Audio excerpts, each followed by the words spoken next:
Hi, it's been a while. Sorry about that. I had started an unrelated video project, but my heart wasn't really in it, and that made it hard to work on anything content related. That video is on hold for the foreseeable future, but to get back to what you people subscribed for, here's the next part of Nick's gaming. I played Invasion 2 off camera for the free Master Seal, and, while I wasn't originally planning to, I also did Percy's Paralog early for the extra gold. That means we're now up to Chapter 18, one of the harder maps in the game, but also one of my favorites. It can effectively be divided into 4 quadrants, all of which have offensive staffs to be conscious of, and each of which pose their own unique challenges. The hardest of these are the sorcerer and general quadrants. The sorcerers can overwhelm you with their high magic and threatening totems like Mjolnir. If you insist on enemy phasing them, only a dedicated res tank can take them on, and even then, my Kaze and Leo would need significant stat stacking to stand up to all of them. I'll be keeping my plan for them a surprise for now. Then we come to the generals. Their high defense and wary fighter means one of the only ways to one-round them is with dual strikes from effective and magic weapons. They're probably the biggest threats on the map, but they're relatively out of the way, so if your only goal is to beat the chapter, you don't have to engage them. But as you might have noticed, I've been routing every map until now. I'm not about to stop here. That's what Nyx is for. Her strong magical attacks can tear them to shreds, running what was once a big frustration into just another enemy type. Nyx ends up taking on about half the generals all by herself, but she can't be everywhere at once, which is why a strong hammer user or 3 is paramount. In this case, Charlotte can fill that niche. As you can see, something very strange is going on with this unit. My normal recommendation for Charlotte is to early promote her into a berserker at level 10 or 13 to rush rally strength. But here, I've done the exact opposite, and promoted her into a hero at level 19. Why? 2 words. Soul, Maid. The level 5 hero skill, Soul, is pretty notorious in the Fates community for enabling broken units to become even stronger. Its proc chance to heal can lead to situations where you're over 99% likely to survive large enemy bases you really shouldn't be able to. But as you might know, I actually dislike soul taking builds like these, for the same reason I dislike Vantage Life and Death builds. They're boring! Perhaps even more so, since the best users of it, like Soulless, don't even have the decency to have a satisfying training arc. So why am I, of all people, training a soul dagger user? Simple. Charlotte is not a soul tank. She's a soul wet paper bag. She's extremely frail, so the boring applications of soul just don't work for her like they do for someone like Soulless. Instead, I intend to use soul as a way to occasionally conserve healing items. I've never used Soul Maid Charlotte before, but the idea of a soul user that's terrible at using soul was very funny to me, and it lets me hear her incredible crit quotes more often, so of course I had to try it out at least once. I suspect the end result will be bad from a meta perspective, but fantastic for the fun factor, which is obviously what I'm here for. But though she's primarily in hero for soul, I'd argue hero is the better combat class compared to berserker anyway, due to its higher bulk and soft stats, so she certainly won't hate her time in the class while she's here, even if she misses out on some important utility functions. It's also critical for her to finish her S4 with Laszlo this map, both so she can start working towards stronger post, and so I can play Soulless Paralog immediately afterwards. Nyx will also finish her support this map, though I won't play Ophelia's Paralog for quite a while. I don't tend to value the rewards from it as much as some others seem to. In my opinion, the Horse Spirit's best use is giving 3 more hit to offensive staff users. Sorry, it's the truth. She's also here to pick up Quick Draw, for plus 4 damage on player phase, which makes up for Kinchi Knight's low magic base. The only other thing I have to say is that Azura is benched for this map to make room to reach my support goals, so I'll have to get creative with my movement to get a low turn count. And that's it. This sure goes faster when there's no new units or reclassing to go over, huh? Anyway, let's start the map.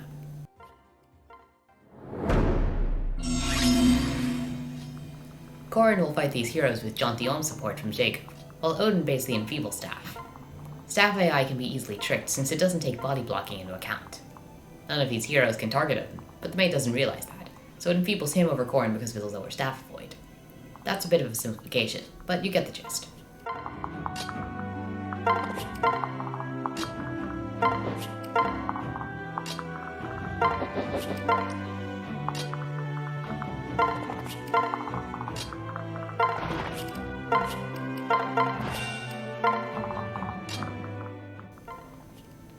I'm taking the Paladin quadrant a bit more carefully than I might be used to, since I don't trust Siegfried's shaky hit rates at weapon triangle disadvantage. If I had, for example, a Maid Effie with a Hunter's Knife, that'd be able to cleave through this part of the map with ease, but I don't mind leaving a few of these guys alive for Kaze and Mozu to build support points off of.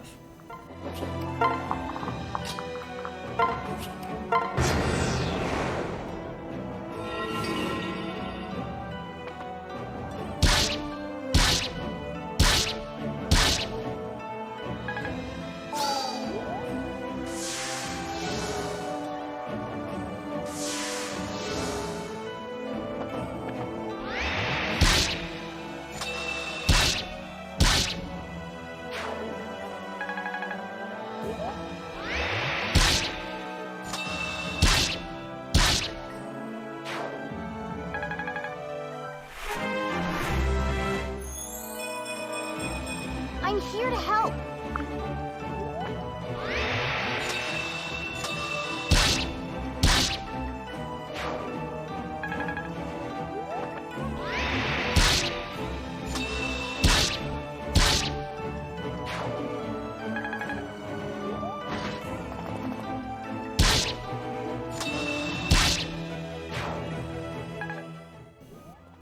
After fancy footwork, Xander is impressively able to one-shot this paladin through armor blow with the Beast Killer. I see.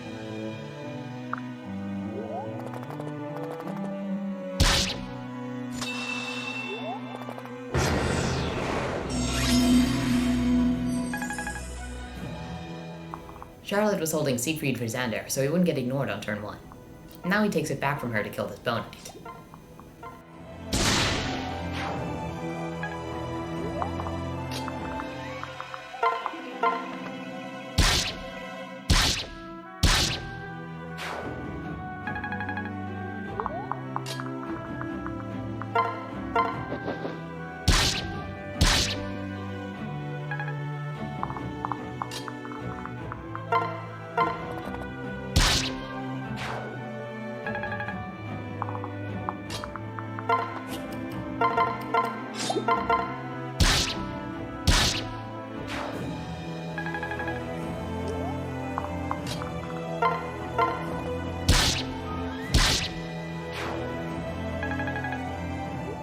Felicia needs to build up some guard gauge for next turn, so she sees this combat with Camilla that has the secondary effect of eliminating one of the enfeeble maids.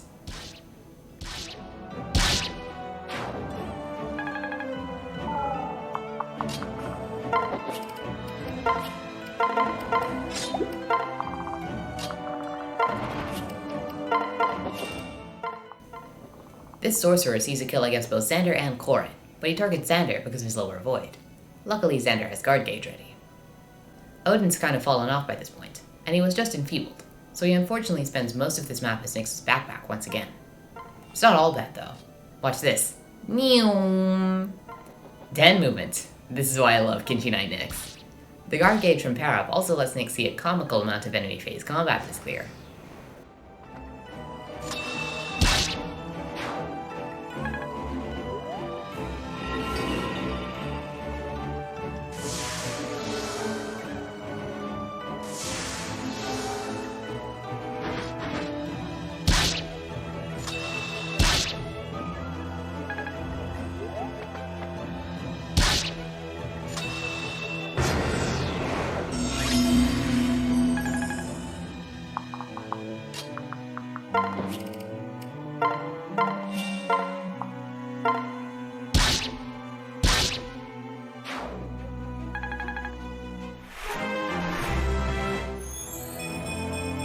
What now? That's Quick Draw. It should be self-explanatory how +4 attack on player phase is good on Nyx. Unfortunately, she needs Lock Touch this map so she can open one of the chests, so I have to choose one of the actually useful skills to get rid of. Since I planned ahead, I know that I won't need movement +1 for anything else this clear, whereas Heartseeker comes in handy against a hero, and Malefic Aura helps me save a magic tonic. Lucky 7 is the best, ever.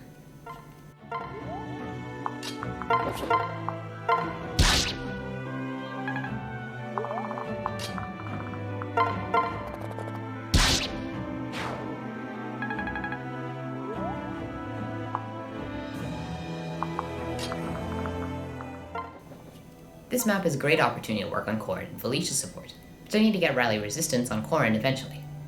Their combined guard gauge blocks this maid's attack, so they only have to fight sorcerers on enemy phase. Corrin's resistance power-up as a Falcon Knight helps a lot. Oh!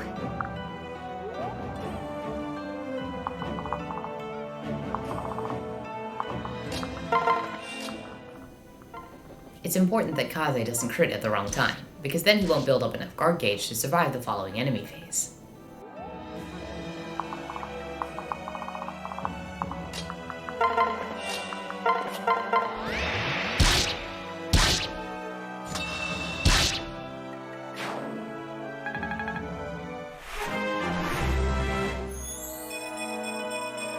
I'll do what no one else can.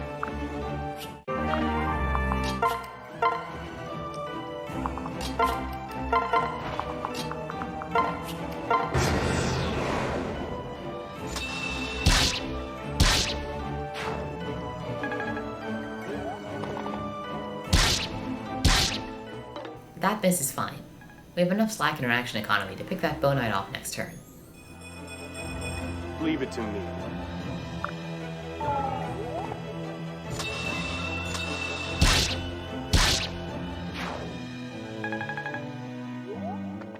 Felicia's high resistance and Tonebreaker makes her my best counter to the sorcerers on this map, though unfortunately she doesn't one-run them.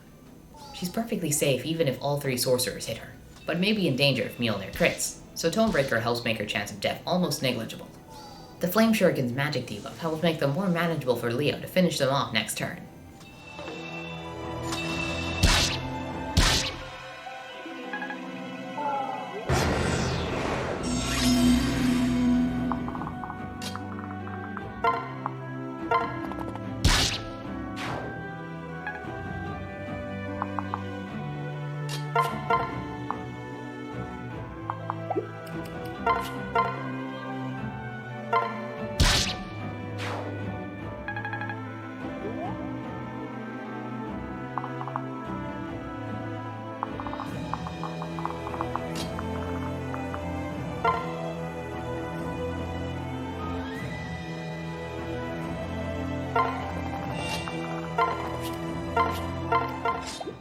Laszlo lures this paladin to build guard gauge, which will come in handy against the boss generals.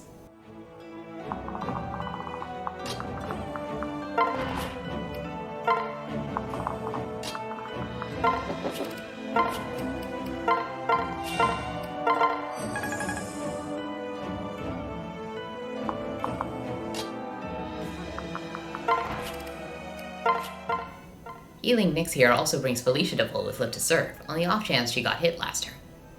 If Nyx dodged the general on turn 2, she can heal Camilla instead, which saves the vulnerary use.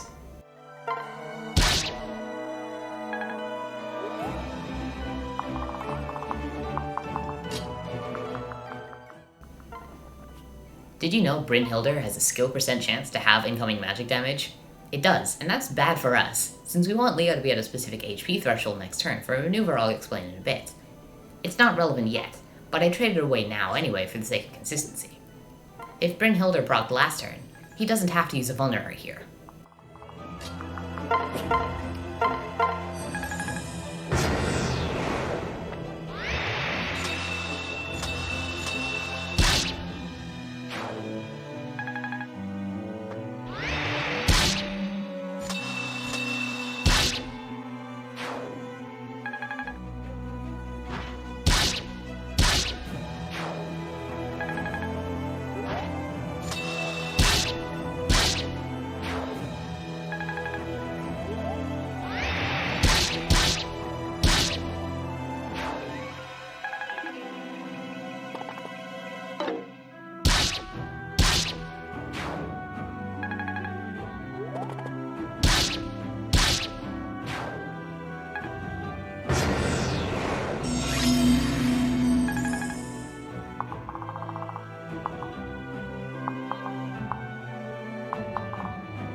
This one move made me rethink a lot of my planning for this map even after I had already recorded a full clear.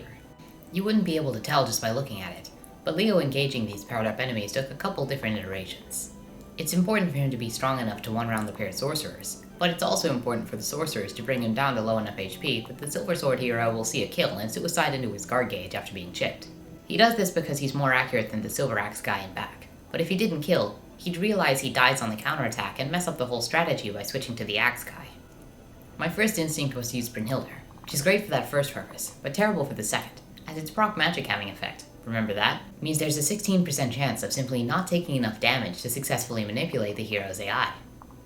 Plus, it has pretty unreliable hit rates in general. My second idea was to forge a fire +4, which wasn't a very sound financial decision. I think I let the Percy log money get to my head. That led to the current iteration of using Felicia backpack, as opposed to the Corrin backpack I was using earlier, and applying Rose's Thorns with Camilla, to get the magic stack I need to fulfill both conditions. The end result? See for yourself.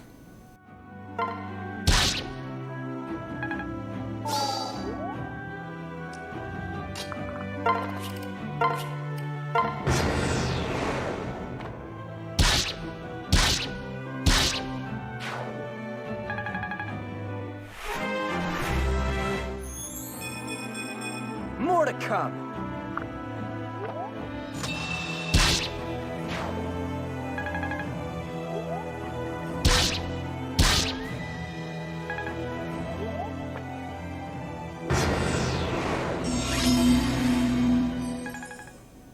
The reinforcements trigger after fighting specific enemies, so I made sure to have units in range deal with the paladins, sorcs, and heroes. Xander will lure the generals closer for us to fight in the following turns.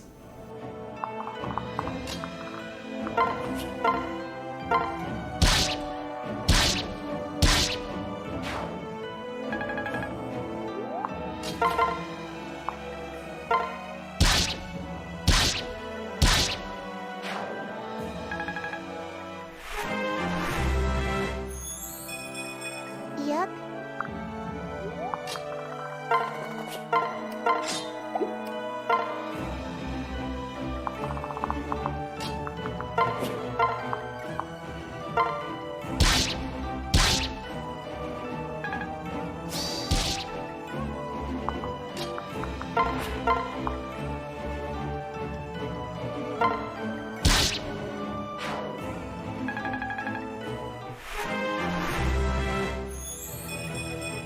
This will do!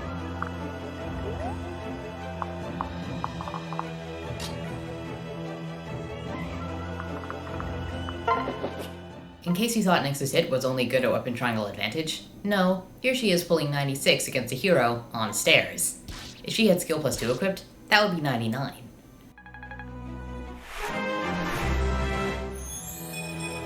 Appearances can be deceiving. For that, we get air superiority, which is only really relevant on 2 main story chapters and a couple paralogs. It's pretty niche, but to be honest, when almost every other skill in Nyx's arsenal is so peak, it's almost refreshing not to have to deliberate over what to equip.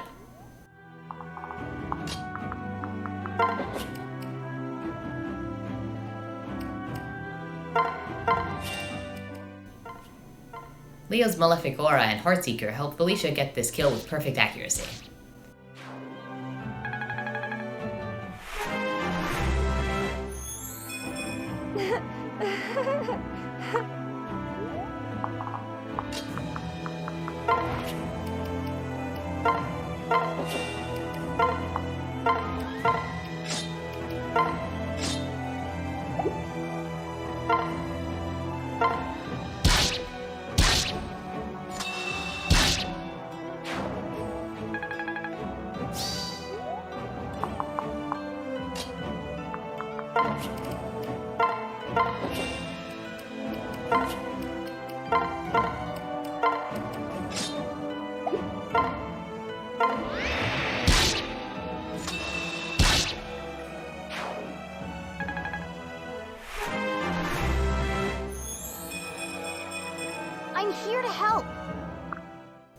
rally speed to chapter 18? Go off, Corrin, break that progression curve.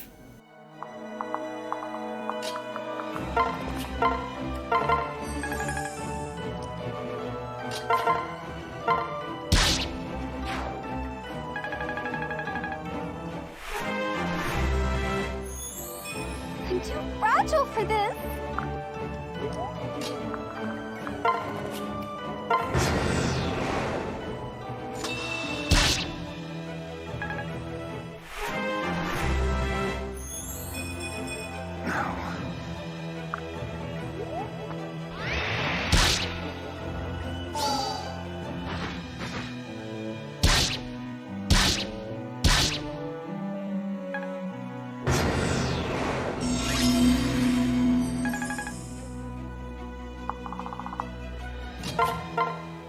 Charlotte killing both the boss generals all by herself is very humorous to me, I can't lie.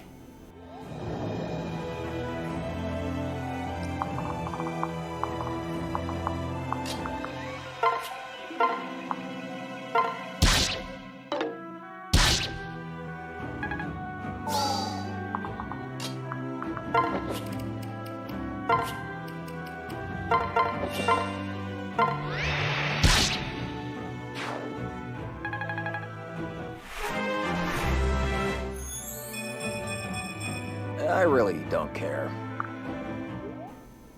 Felicia will engage Zola on enemy phase. He has Duelist Blow and Throne bonuses, but luckily Tonebreaker cancels almost all of that out. Once again, dodging is not necessary for survival. Felicia will always live here.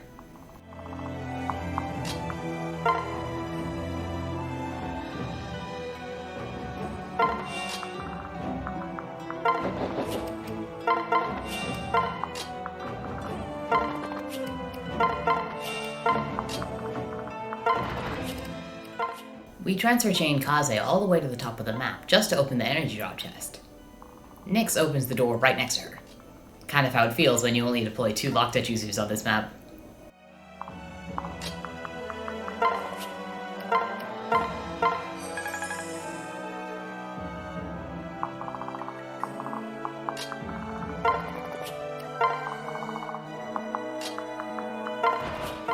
Jakob and Camilla haven't been working together much this map, so they bully these generals to reach their S support.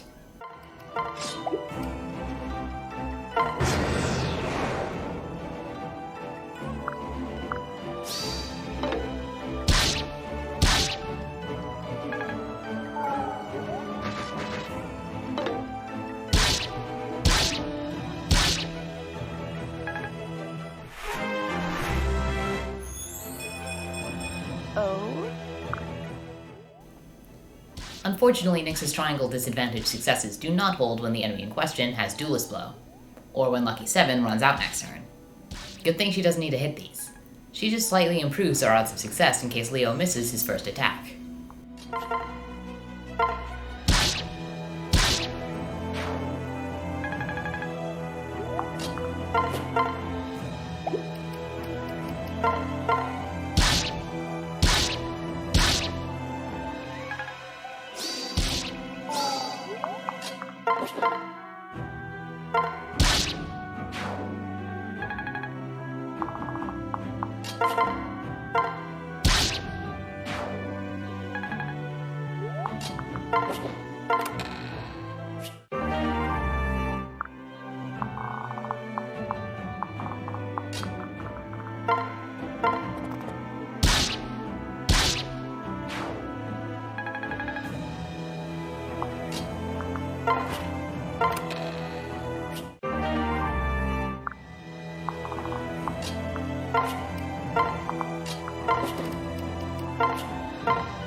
Routing the map in 8 turns isn't bad at all.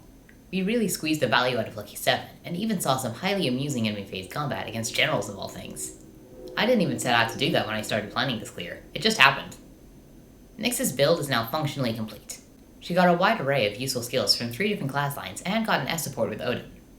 In fact, she's a little bit too strong. The rest of our team needs some time to catch up to her level, so the next 2 maps, like the last 2 maps, will be done without her. those maps in question being Soulless Prologue and Chapter 19. But while the training might be over, the payoff remains to be seen. Sure, Nyx has been pretty damn good these last 2 chapters. I'd even say one of our best units. So surely that's enough of a case to prove how training her this way is worth it. Right? Oh no, you haven't even seen the half of it. These maps don't play to Nyx's strength at all. Player phase combat is not that valued in the mid-game. So let's see what happens when the game is built around her niche. Next episode, Chapter 20, the finale. Time to find out what Nyx is capable of at her full potential.